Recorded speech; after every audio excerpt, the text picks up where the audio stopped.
आम्हाला सुख नाही म्हणून आमच्या मागण्यासाठी आमच्या लेकराबाळात कल्याण व्हावं म्हणून मुंबईत येतो. जर आमच्यामुळे तुम्हाला 10-15 दिवस त्रास झाला तर होऊ द्या, सहन करा. आम्ही पण तुमचेच आहेत, आम्ही का लोकांचे नाही आहेत. मुंबईत कोणी सुखी नाही आहे, ना व्यावसायिक सुखी आहे, ना तिथं आगरी सुखी आहे, ना मासेमारी करणारा सुखी आहे, ना तिथला कोणचाच समाज सुखी नाही तिथं. ना तिथला मराठी माणूस मुंबईतला सुखी आहे, ना तिथला परप्रांतीय सुखी आहे, ना तिथं जैन मारडी सुखी आहे, ना तिथं दलित मुस्लिम सुखी आहे, ना तिथं मराठा सुखी आहे, ना तिथं ओबीसी सुखी आहे. कोण सुखी आहेत तुम्ही तरी? मग कोणाला सुख नाही तिथं यांच्यामुळं. आम्ही त्यांना नीट करायला यायला लागलो, जरा माज आहे त्यांच्या डोक्यात, मस्ती आहे जरा, ते जरा कमी करायला यायला लागलो. त्याच्यात तुमचं पण हित आहे, आम्ही तुमचं पण लेकराबाळाचं कल्याणात होणार आहे. हा, एक गोष्ट तरी थोडा त्रास होईल तर आम्हाला सांभाळून घ्या, आम्ही गरीबाचे पोर आहेत. नियम लागू केले की काय नेमकं म्हणणं आहे, तुमची प्रतिक्रिया काय यावर? हे मराठे मुंबईत जाणार आहेत म्हणूनच यांनी मुद्दाम सरकारनं हे केलंय. याच्यात काय झाकून ठेवण्यासारखं काहीच नाही. हे सत्तेच देशापुढे उघडं पडलंय. परंतु सरकार विरोधात रोष याच्याचमुळे जातो. याचं कारणच खरं आहे की लोकांनी यांना सत्तेवरती बसवलंय, मराठ्यांनी यांना सत्तेवरती बसवलंय आणि त्याच मराठ्यांना मुंबईत गोरगरिबांना येण्यापासून रोखणं म्हणजेच रोष वाढण्याचं कारण फक्त सरकार आहे.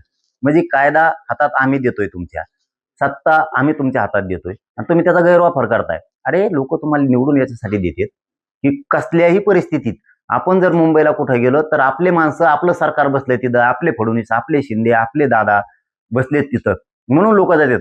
जे आपले म्हणून बसले तेच आपल्याला मुंबईत येऊ नको म्हणतात. म्हणजे ही खूप मोठी दहशत झाली, ही दादागिरी झाली सरकारची आणि ही चालत नसती. आम्ही मोजित नसतो आणि आम्ही ऐकत नसतो. कायद्याचा सन्मान करतो का आम्ही? तर हो, आम्ही करतोय. आम्ही तुम्हाला अर्ज दिलाय परवानगीचा, तुम्ही परवानगी द्या, नाही तर नका देऊ. याचा अर्थ नाही दिली तुम्ही तर कायद्याचा सन्मान तुम्हीच करत नाहीत. मी जात असतो, ठरलं आमचं मुंबईला यायचं, मी जाणार, रात्रंदिवस बसणार. तुम्ही काय शिजून देणार नाहीत का भाकरी खाऊन देणार नाहीत ते आम्ही बघणार आणि तुम्ही कसे मुंबईत अडवतो ते बी आम्ही बघतो. त्याचा विषय असा आहे की मुंबईतील वाहतुकीत अडथळा नको म्हणून हे नियम लागू केलेले आहे. अडथळा नको तर आमचे प्रश्न सोडवा.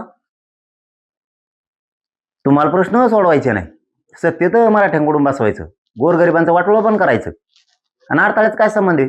मुंबईतल्या बांधवांनी समजून घ्या, आमच्यामुळे तुम्हाला त्रास होईल का? तर एखाद्या दिवस नक्की होईल. आम्हाला 10-15 दिवस सांभाळून घ्या. तुम्ही पण काय तिथं सुखी नाहीये. आम्हाला सुख नाही म्हणून आमच्या मागण्यासाठी आमच्या लेकराबाळात कल्याण व्हावं म्हणून मुंबईत येतोय. जर आमच्यामुळे तुम्हाला 10-15 दिवस त्रास झाला तर होऊ द्या, सहन करा. आम्ही पण तुमचेच आहेत, आम्ही का लोकांचे नाही आहेत. मुंबईत कोणी सुखी नाहीये, ना व्यावसायिक सुखी आहे, ना तिथं आगरी सुखी आहे, ना मासेमारी करणारा सुखी आहे, ना तिथला कोणचाच समाज सुखी नाही तिथं. ना तिथला मराठी माणूस मुंबईतला सुखी आहे, ना तिथला परप्रांतीय सुखी आहे, ना तिथं जैन मारडी सुखी आहे, ना तिथं दलित मुस्लिम सुखी आहे, ना तिथं मराठा सुखी आहे, ना तिथं ओबीसी सुखी आहे. कोण सुखी आहेत तुम्ही तरी? मग कोणाला सुख नाही तिथं यांच्यामुळं. आम्ही त्यांना नीट करायला यायला लागलो, जरा माज आहे त्यांच्या डोक्यात, मस्ती आहे जरा, ती जरा कमी करायला यायला लागलो. त्याच्यात तुमचं पण हित आहे, आम्ही तुमचं पण लेकराबाळाचं कल्याणात होणार आहे. हा, एक गोष्ट तरी थोडा त्रास होईल तर आम्हाला सांभाळून घ्या, आम्ही गरीबाचे पोर आहेत. आम्ही न्यायासाठी तिथे यायला लागलो. मुंबईत मात्र येणार, जर ठरलं ना मुंबईत येणार वर्षावरच येणार. मग तर इथं बसू नका, तिथं बसू नका, काय तुमच्या बापाच पेंडे होय, इकडे येऊ नको तिकडे येऊ नको. दादा, तिथं लाऊड स्पीकर लावता येणार नाही आणि भडकाऊ भाषण बिलकुल करता येणार नाही एकच दिवसासाठी. आणि त्याने नाही केलं, आता नोटीस काढीन त्याने. भाड खाऊ नाही तर काय, भाड खाऊच नोटीस आहे ना ती. तुम्हाला जमतं का तसे पाठायला?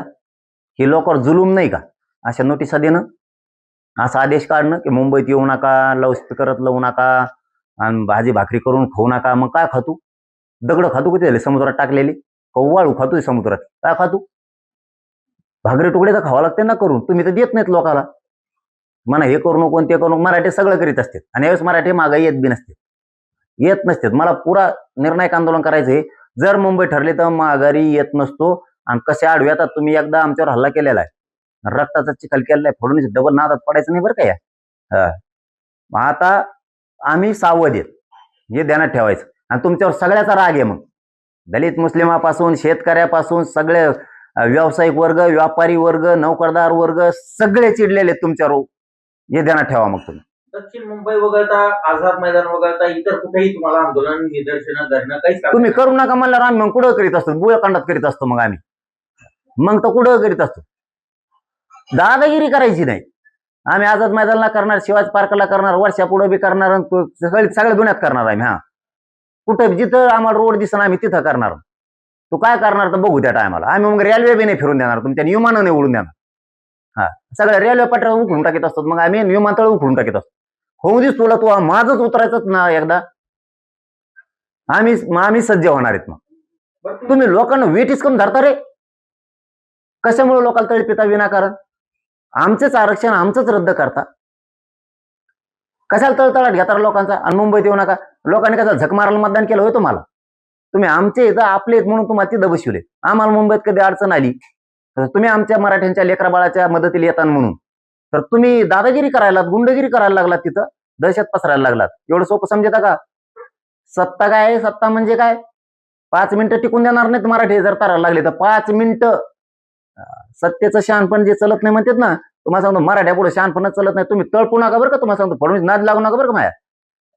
तुम्ही खेळ खंडोबा करायचं काम करू नका पोलिसाच्या जीवावर. तुम्ही मुंबईत जाणार, तुमच्या सहकार्यांनी अर्ज केला म्हणून हे नियम लागू केलेत काय, असं तुम्हाला म्हणजे शंका आहे का तुमची? काय सांगा, याची गरज आहे? त्यांना माहिती हे मराठीचे पोट्टे माझ्या संगच 80-90 लाख पोरं येणार त्यावेळी जर मुंबईत निघालं. 5 टप्प्यात आंदोलन करणार आहे जर मुंबईचं ठरलं तर. 5 ते 6 कोटी मराठा नंतरच्या टप्प्यात येणार. घुसणारच आहेत आम्ही. ह्यावेळेस आम्ही 40-45 लाख गाडी घेऊन घुसणार आहेत. आणि आपण आकडा दिला ना तोच असतो पुन्हा. आणि 5 टप्प्यात तुम्हाला 6 करोड मराठा मुंबईत घुसलेला दिसत. लय रागलेत मराठी, भयानक भयानक नाराज आहेत. यांनी आमचं आरक्षण असून रद्द केले, आमचे प्रमाणपत्र रद्द केले, आमचे गॅजेट असून दिले. मराठ्याचे खरबडून जागे झालेत सगळे, काना कोपरा मराठ्यांचा. तुम्हाला जड जाईल. तुम्ही उगत तराला लागू नका आणि विरांगारां मराठ्यांवरती अन्याय करू नका. तुम्ही काही नियम काढणार आणि इकडे बसू नका आणि तिकडे बसू नका आणि यावं लावलं आणि त्यावं लावलं. इथं शहाणपणा चालवून देत नसतो आम्ही. तुम्ही गोडीत आमचे प्रश्न मार्गी काढा. आमचं जे हक्काचं आहे कायदेशीर आहे ते आम्हाला पुरं द्या. आम्हाला काय हाऊस नाही त्या मुंबईत यायची. पण तुम्ही नाही दिलं की एखाद्या वेळेस निर्णय 100% आता होणार आहे. तुम्ही मराठा आंदोलकांना आव्हान केलेलं आहे अंतरवालीत 29 तारखेला या आणि तुम्ही मुंबईत सुद्धा जाण्याचा विचार दिला, म्हणजे नेमकं आंदोलन कुठं काय? नाही, मी आता थोडी सूट दिली. 29 ऑगस्टलाच होणार आंदोलन अंतरवालीत. पण मराठ्यांनाच थोडी सूट दिली. तुम्हाला जशी सवड असेल तशी या. कारण आपल्याला एक मोठी लढाई थोडी लढायची. त्याच्यामुळं आंतरवालीत पण या टप्प्याटप्प्यानं. 29ला असं काही नाही. याचा अर्थ काय 29ला येऊ नका म्हणत नाही बरं का. तुम्हाला याचं तर 29ला या सगळे, काही अडचण नाही.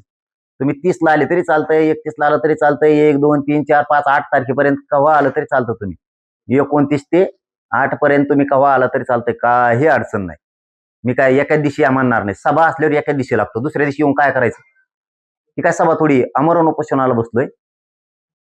रोज टप्प्याटप्प्यात तुम्ही आले तरी चालतंय, तुम्ही एका दिवशी आलं तरी चालतंय. पण 2दा सज्ज राहायचं आता. 2दा, एकदा 29 ऑगस्टला अंतरवालीकडं आणि मुंबईची तारीख जर ठरली ना भाऊ, हाय तेव्हा हलकीक मारायची, हाय त्या जिंकूनच माघारी यायचं.